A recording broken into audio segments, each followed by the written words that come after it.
What's going on, guys? How y'all doing out there today? Welcome to an episode of my R.O.I. Mobile Home Academy.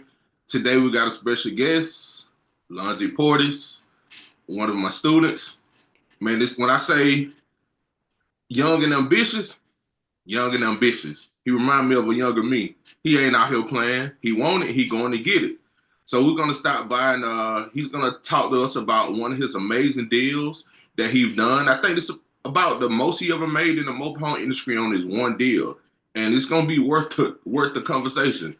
And he's gonna tell us a little bit about what he did with his funds after the deal and why it's important to do something with your funds after you make them. So we have Lonzie Porter. What's going on, my brother? What's good, man? I appreciate you having me on, man. Been Yes, checking out the pod and you got a lot of good folks on here, so happy to join the crew, the folks that you've been having on.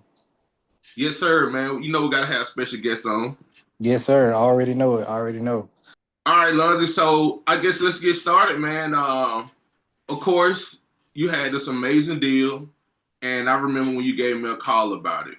When you gave me the numbers as far as the year model, the bedroom, the bath, the dimensions, and then you told me how much this guy pretty much wanted for it. I was like, man, this is one of those deals. And I remember you gave me a call, and if I recall, I told you to market this specific way, and we ain't gonna give that out right now. We're gonna Yeah. keep it a little secret.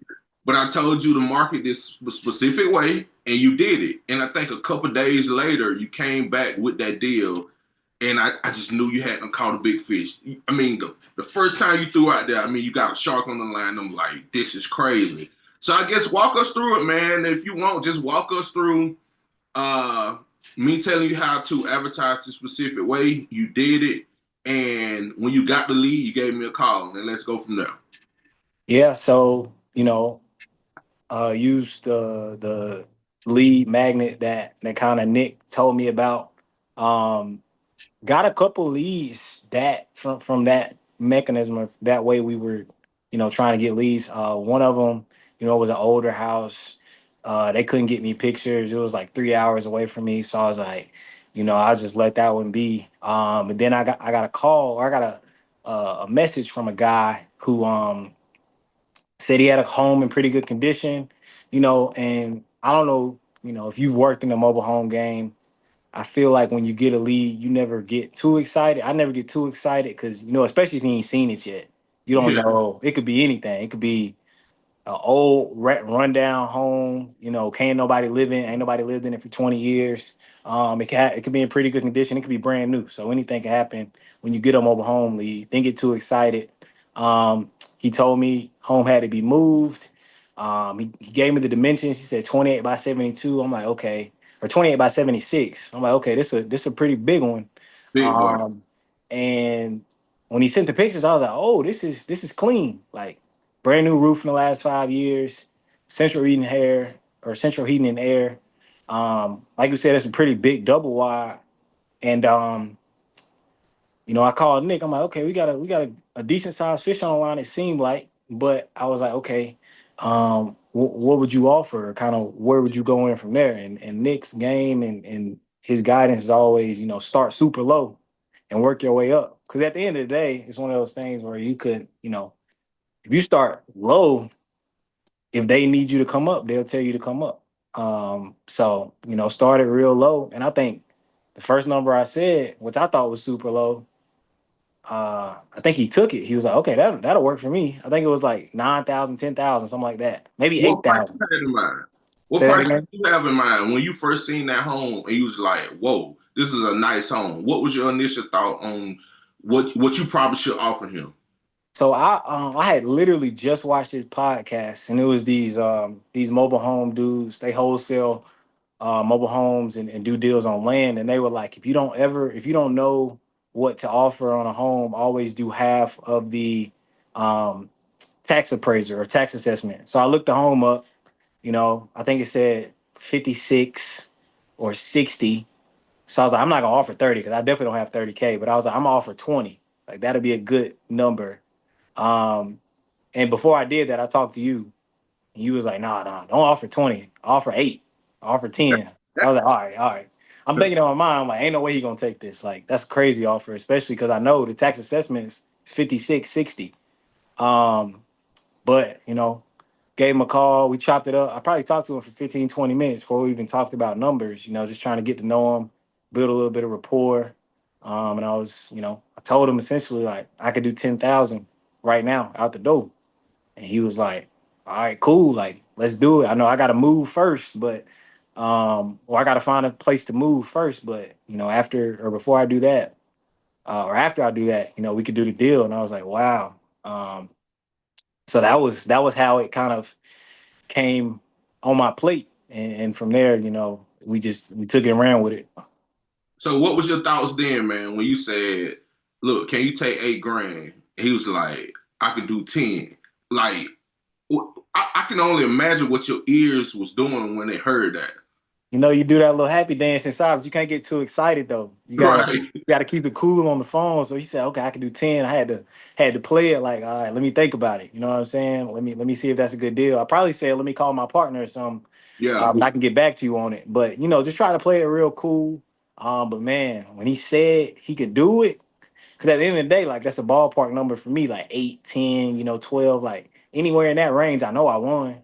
Right. I didn't even know what I had though, because I'm thinking, uh, I told you, I think after we got off that call, I think I called you and I was like, man, I could sell this one for 25, 30. You know what I'm saying? I'm thinking it's a $20,000 deal, maybe 22, something like that. Hmm. But that's another reason why, you need a good mentor, because you was like, man, that's a double wide, that need to be moved in great condition. Like you could sell that for 50.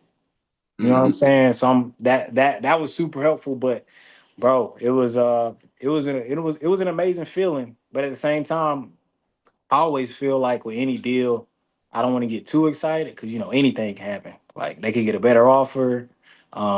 He could decide not to move. Like anything. So I didn't want to get too excited, but I was pretty happy. Let me ask you this.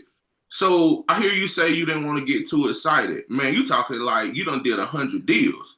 This like, maybe your first 5 deals, one of the first five or something like that you into, right? So where did you get that feeling from that you didn't want to get too excited? Because I know that feeling very well after done did, I don't know, 100 plus deals now. I know that feeling. And I still have to remind myself today when I get a good situation, like, look, don't get too excited. At this point, I feel like when you get too excited, you run a deal off. Yeah. And it's hard to hold that composure. So where did you get that feeling from? What reminded you of that? Well, I got a sales background, so I've been in tech sales since I graduated school. And any good opportunity, I feel like you never want to get too attached to it, especially early in the process. Somebody can. So I sell software. I sell HR and payroll software. Somebody can one day be super excited, ready to go. The next day they talk to their boss, and the boss said they can't do it. And it's one of those things where like it was nothing you did, it was nothing they did. It just the situation. So I always keep that in the back of my mind because at the end of the day, this is all sales. Whether you selling cars, houses, software, clothes, anything you sell, it's a sales process involved. And I knew that because of the size of this deal, I needed to run a real smooth process. I needed to, make sure I'm calling him, talking to him a lot, just making sure I'm really on top of it because anything can happen in this game, bro. And in any sales cycle, anything can happen. So I had to be really had to really stick to my guns on this one and not, get too excited and let a piece of the process fall off. I had to be real smooth all the way throughout. Do you think your sales background with your job helped out with the process? Yeah, 1,000%. And I think sales is one of the best roles you can get into, whether you selling, like I said, cars, mobile homes, any sales role. I got a homeboy who sells.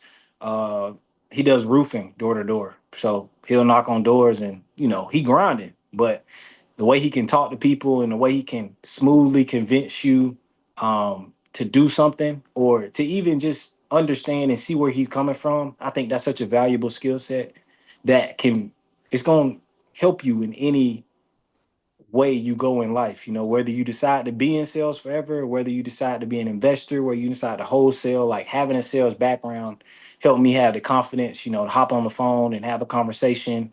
Um, Teaches you how to be on, equal stature with the person. You never want to, little boy yourself, or also you don't want to little boy them. Like you want to put yourself on equal stature. So it helped me out a lot. And I think without that background and just that understanding and also having a mentor, like I don't think I would have closed that deal because a lot of stuff came up, a lot of Mm. stuff happened in the midst of the process where, if you can't figure it out at that step, you ain't gonna get a next step. And that's all sales is getting continuous next steps until you get a close.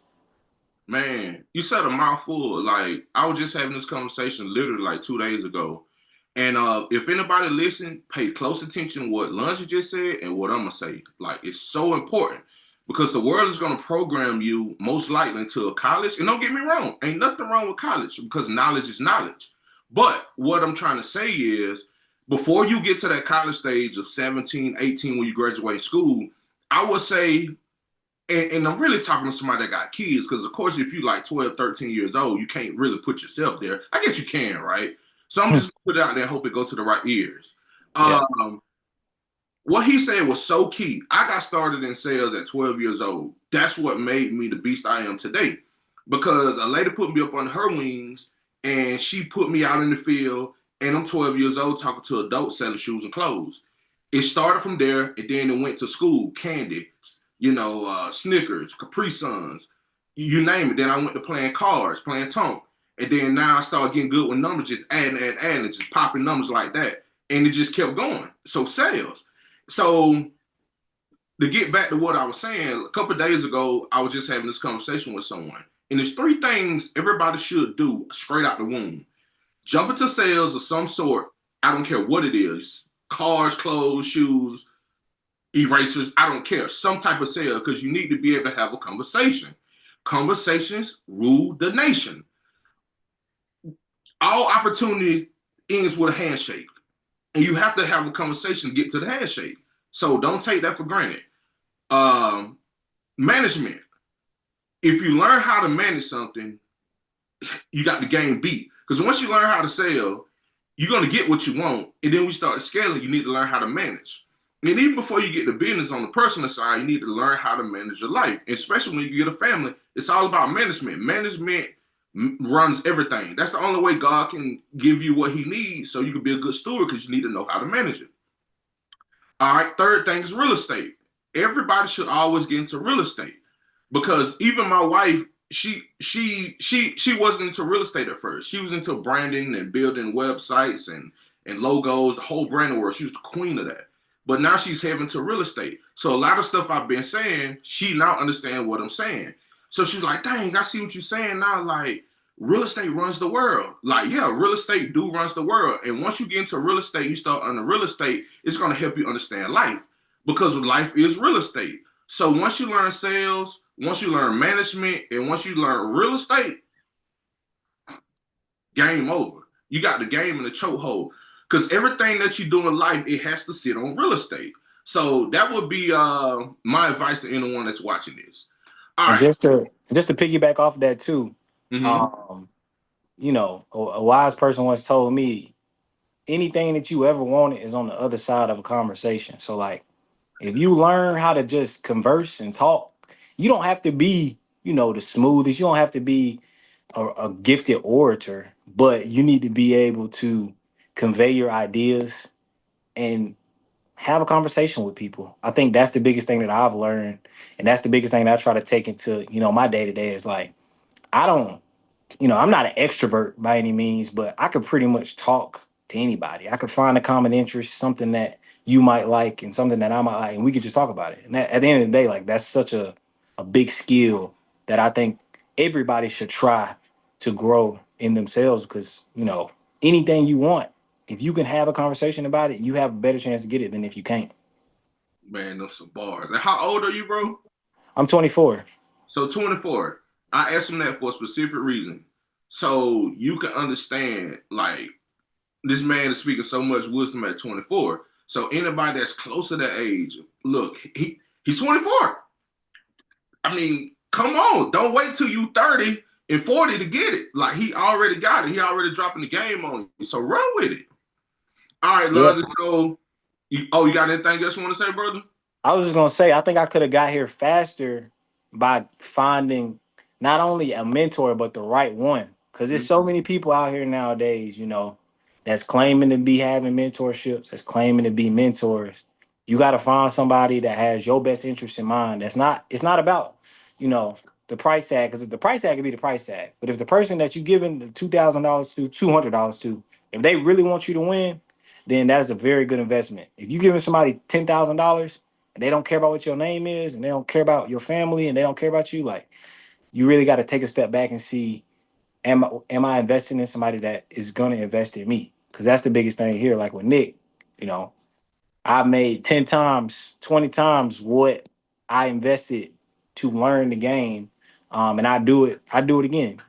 Nick he consistently drops courses and stuff. Like I'm going to continue to invest in myself because he wants you to win. So that's one of the biggest things too. Like, yeah, I tried to do this when I was 18, 19. I didn't get a deal till I was 23. So like, you just got to keep going and keep Hold up, grinding. repeat that part one more time for him. That think you get a deal overnight. Yeah, you ain't, I mean, sometimes people get lucky. I've seen people Right. get a deal quick, but man, I've been trying to wholesale and do real estate and do mobile homes since I was, freshman, sophomore in college. Now, because that was COVID time, that was a great time to get in, but I didn't have the knowledge. And sometimes it's just not the right situation for you. You know what I'm saying? You don't have the time. You don't have, for whatever reason, you don't have the resources to be able to do it effectively. So everything has to line up. And when it does, when that knowledge and that work meets the opportunity, you'll be good. Man, that you said so much, man. And just to piggyback off of that real quick, he said a mouthful. So some of the ways that you can find out how to find a good mentor, um, get around that person to check their energy. Just check their energy. Energy does not lie. That's one thing I'm a big fan of. Energy. I don't care what you really saying. I don't care how good you can talk. Like, what are you doing? Like, how do you make me feel when I'm around you? How you treat your family? Like, you got to look at how they treating the people around them, and that'll pretty much kind of tell you how they're going to treat you. And even if you don't get with someone like me for a mentorship, I'm just letting you know how to find a mentor that matches you. Really pay attention to how they treat their family. That if they married, that's a plus because that's commitment. And people in marriage, they understand what I'm saying when I say that. People that's not in marriage, they might not quite understand yet. Because I've been unmarried and now I'm married, and I understand it's a whole different commitment when you marry. It's like God put a whole different set of laws on you, which is really true. Children, pay attention to their children. How they treat their children. That's gonna let you know where your mental heart is, whether she's a woman or he's a man. Pay attention to where they at in life, their testimonies, what did they come from, where are they at now, like all those some of the small details that you can really pay attention to when you find a good mentor. So I'm not gonna stop on that part too much. I'm gonna keep going. All right, Lonzie, so you pretty much said that you got this guy at the $10,000 mark. So I guess let's go forward. Did you get this person up on the contract? Did you go ahead and purchase it from them? I know you said you had some hiccups came along the way. Tell me about those as well, and what order did they come into? Yeah. So I think the biggest thing was just him finding a place. And I was trying to help him do so, but he lived about an hour and a half from me, so I couldn't do too much there. But I think I first met him in September, and the house needed to be moved by December 31st. So I'm hearing that in September. I'm like, okay, cool, we got plenty of time.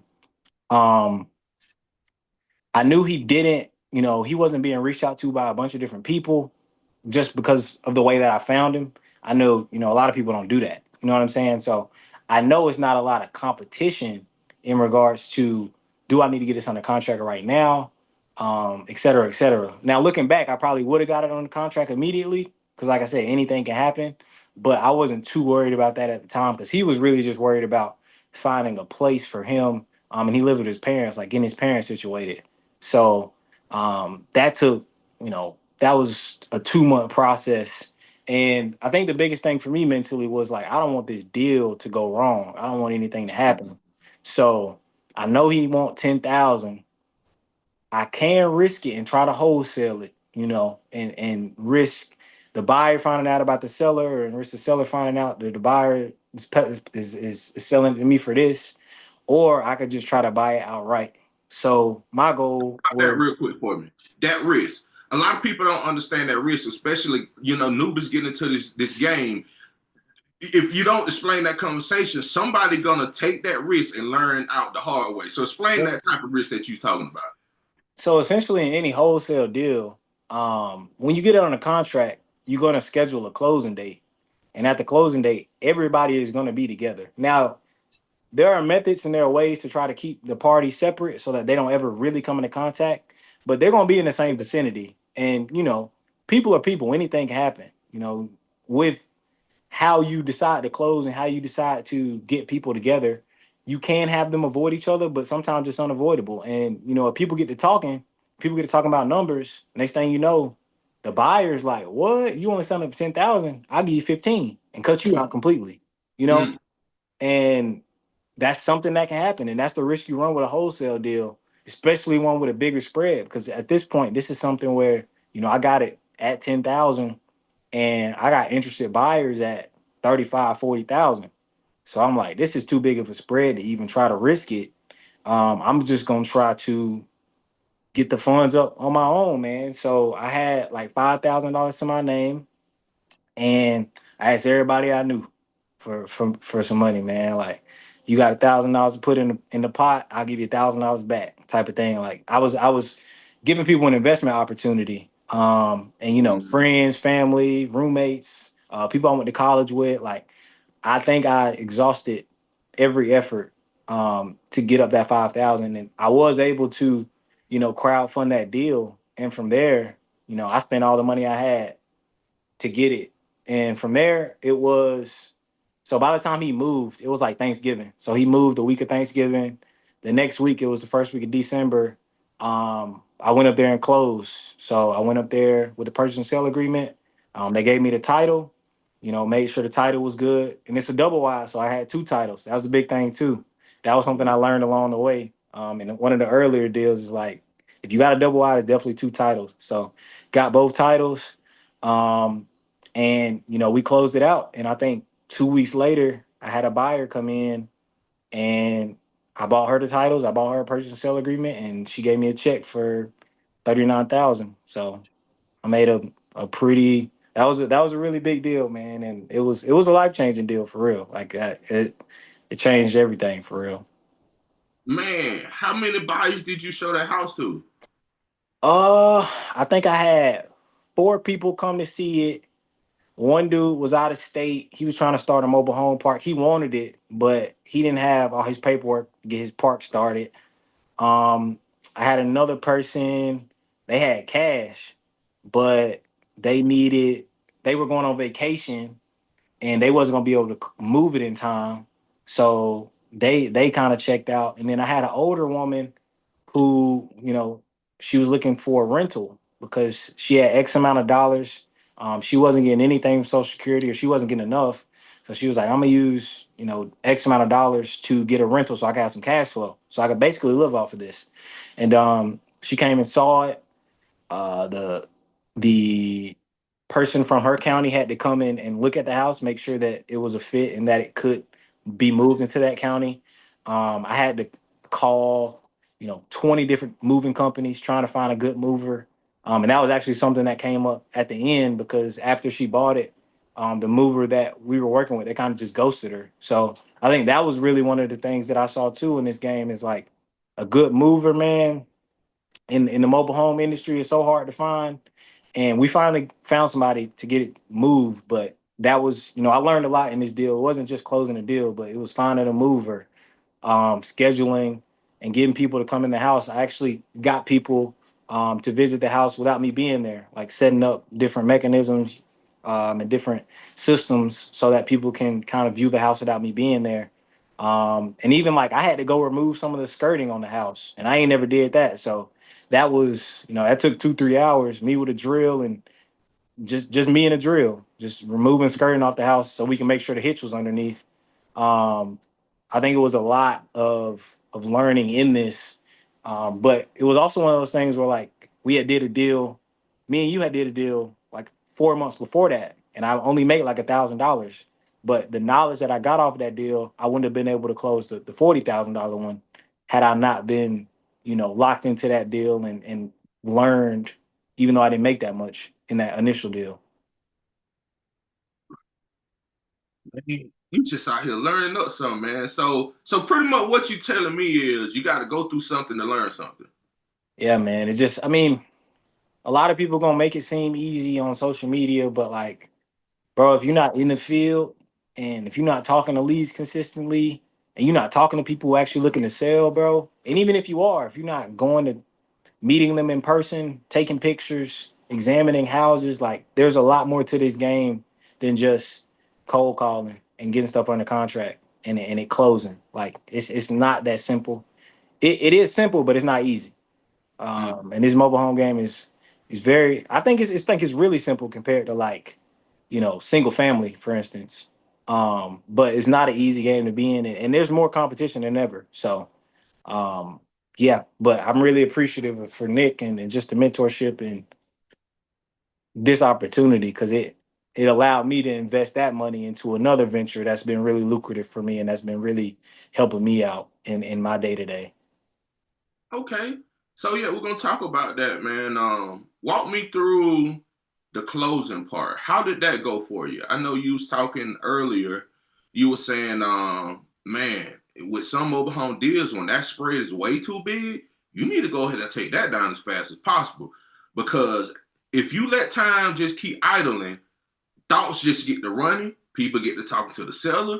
Just things start to going left when somebody's just asking the seller, "How much you selling this for? What? 10,000?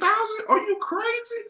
And then before you know it, now you get a phone call. "Hey, I don't want to sell anymore, Lonzie." What? So Yeah. with that being said, now this was a little different situation because you purchased a home, so pretty much now you had to pretty much resell it to a buyer. So how did that work? Did you meet the buyer at Walmart, at KFC, and do your closing? Like, where did you meet them at, and did it go pretty smooth with the buyer? Yep. So the buyer, I met her at her house actually. She didn't stay too far away Hmm. from the home, and she was older too, so she didn't really want to, be all out and about. I think I got up at like 4 in the morning because I told her I was gonna meet her at like 6:37. Old folks, they get up early. Yeah. So we was we was I was with her, and I think I spent the morning with her. And the crazy part is a lot of that morning was not about the closing because we did close, of course, but she was just talking. People like to talk about their life, talk about what's going on the news.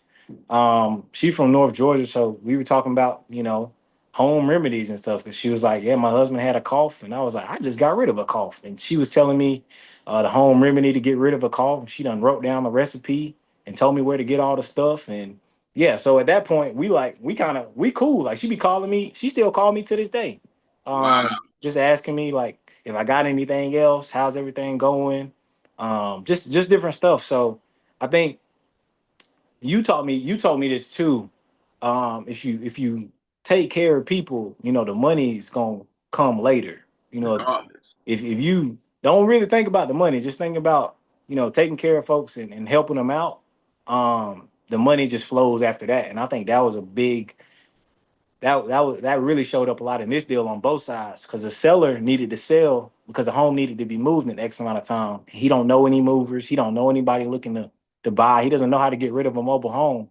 So, I think I was talking to him a couple times a week up until we closed. And I first spoke to him in September. So I'm talking to him a couple times a week from September to the end of November. Mm. So at that point, I know him. We still cool.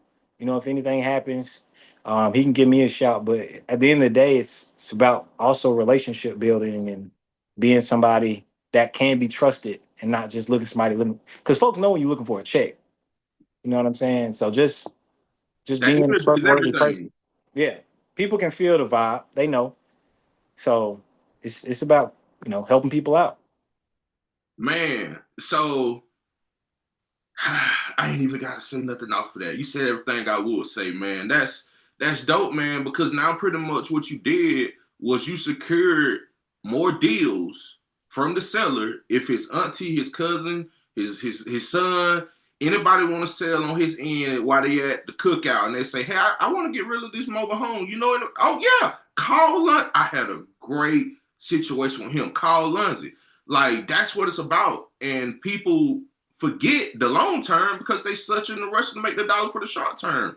And with the buyer, like you said, when you get somebody telling you about home remedies, now what they pretty much doing is nurturing you in a different way than money. You know what I'm saying? And that goes over a lot of people's head. And what it sounds like, what you're saying, she's asking you, have you ran across more deals? So it sounds like you might have your investor buyer, huh? Yeah, I mean, it's definitely a recurring buyer. She said she was going to be looking to buy again sometime this year. So I don't have anything right now, but I'm kind of just waiting on that call from her. And in the event that I do get some, I know you. I got a couple of different people that I know that just have stuff on the side. So hopefully we can come in and help her out some more. But like you said, bro, it's about the relationship and nurturing, and it feels good too. Like the money feel good, of course, but building that relationship and helping people out, like that feels good as well. And I think that's what people don't really realize is like it can be really fulfilling, the mobile home game, in Mm, more ways than just one. man. So how much did you say you sold the house for again? I sold it for 39,000. Uh, 39,000. yep, she gave me a check for 39,000, man. So And you spent 10,000 on it. I think I spent like five. Just I had to pay everybody back that invested. So Mm-hmm. I think I netted like 34. And then I think I used five on just, doing stuff for myself, you know, buying clothes, whatever. I Right. don't even know where the five went. That money is it's always the money that you spend, it always just ends up, you don't really know where it end up going. But I invested heavily into a car rental business. Mm-hmm. So Talk to him I about that. I had I had gotten connected with a guy who has 60 cars up in Nashville. And he's like, "Yeah, man, I basically rent these out to people that, utilize cars for work. And that could be different folks, Uber drivers, DoorDash drivers, etc." He's like, "I rent them out by the week, and because these people need the cars, these cars stay rented out." So he got 60 cars renting out an X amount a week, and they're gone 30 out of 30 days. You definitely have different things that happen. But I was like, okay, let me see what this talking about. Cause I knew it was gonna be hard to find another $40,000 deal. Um, and I had just started revving up at my job too. I just got a promotion. So I was like, let me look into this game. And I bought a couple cars, man, and I started renting them out. I think I think the deal closed on the 14th, and I had my first renter on the 3rd of January on the next month. So I got right to it. Like I didn't buy a car. I didn't buy a vacation. Like I got right to it. I pretty much invested that money that I made into something that could make me continuous cash flow. And I've been doing it ever since, man. And now I'm up to 6 cars. Um, and I got some people that want to invest in the business. I got some people that want to add cars to my fleet. I got a couple partners, so it's been going really, really well, bro. And I wouldn't have been able to do it without mobile homes, without that deal. It kind of catapulted me into being able to not only jump in and get one car, but I pretty much could start with 4 or 5. So it was life changing, man. Like the cash flow that I get from that now, plus the money that I got with my job, like it's good. It's just really I'm blessed realistically. So what you saying is when you get that money, do not spend it. Reinvest it in something else.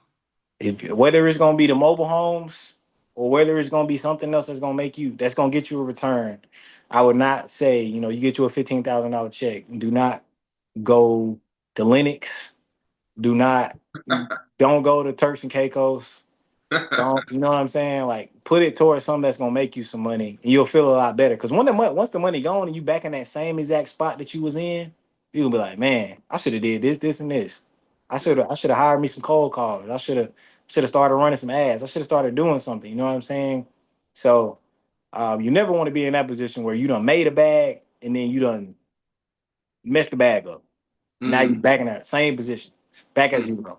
So I knew that because I had done a deal. I ain't done a crazy big deal, but I had done little stuff here and there. Made a bag. I made a bag with some crypto and lost it all. So I knew that when I got this check, I was like, all right, let's invest it into something that's gonna make some dividends at least.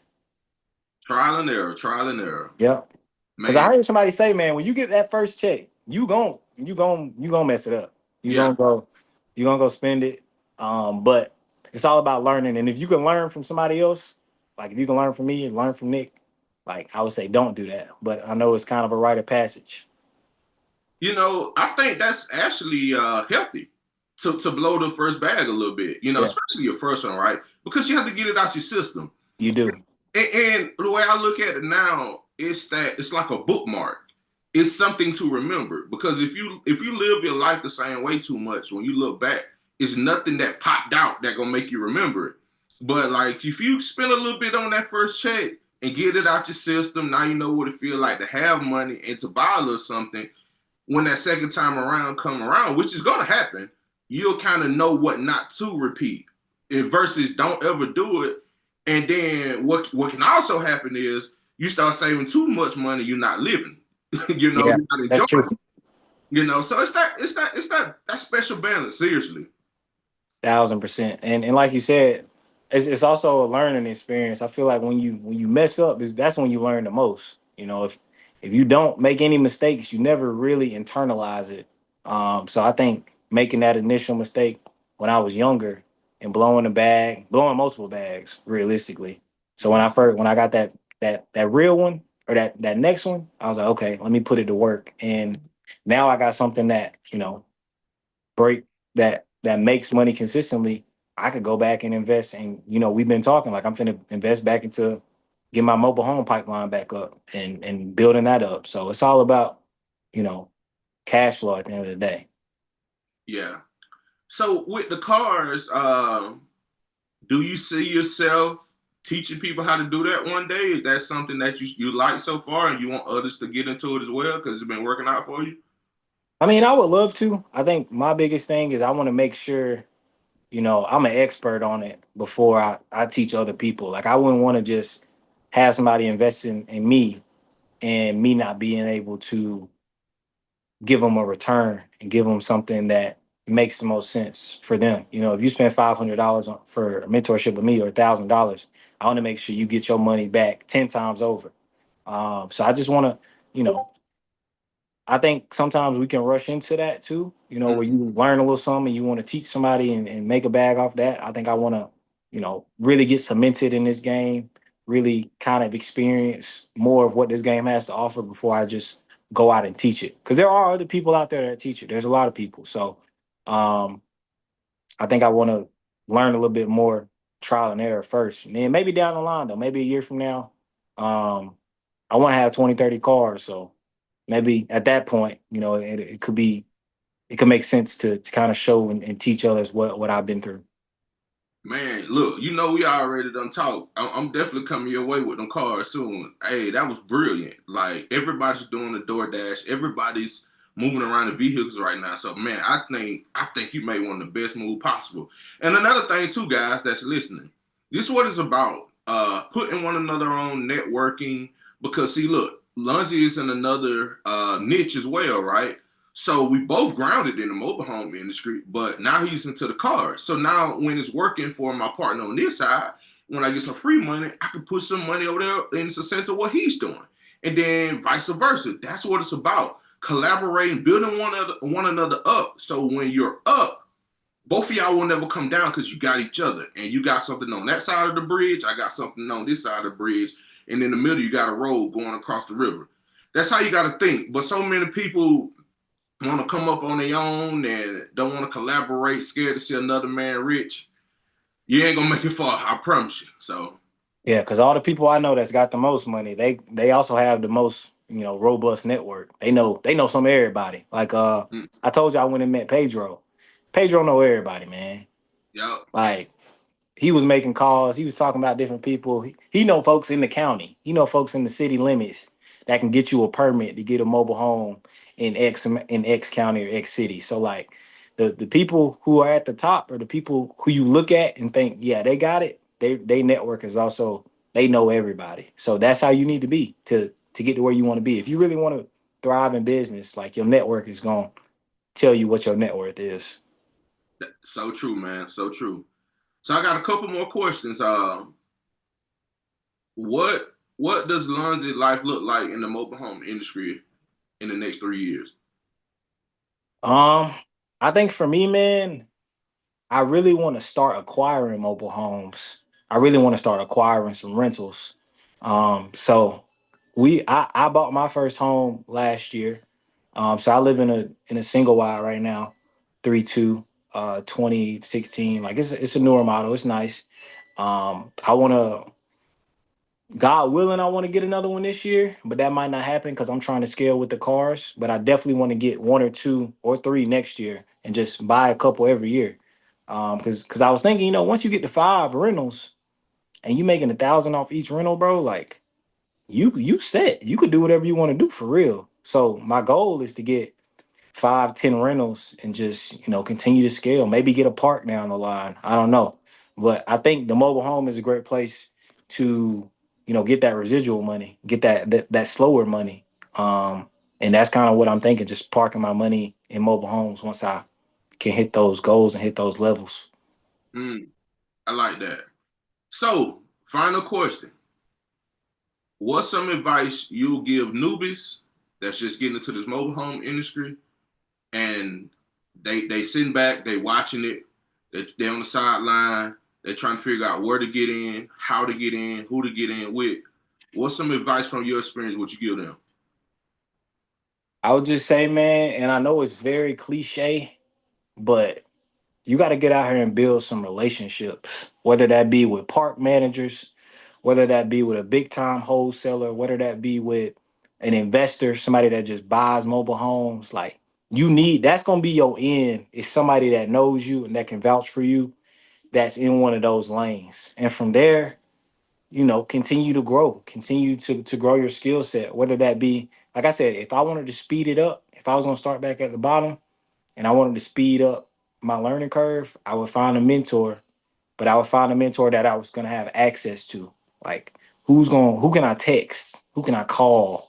Who can I hop on a FaceTime with and who will actually answer? Because there's a lot of mentors out here in every space. You looking at, car rentals, you're looking at mobile homes, you're looking at wholesaling, and these dudes, they got it. Or women, you know, they showing the cash, they showing the cars.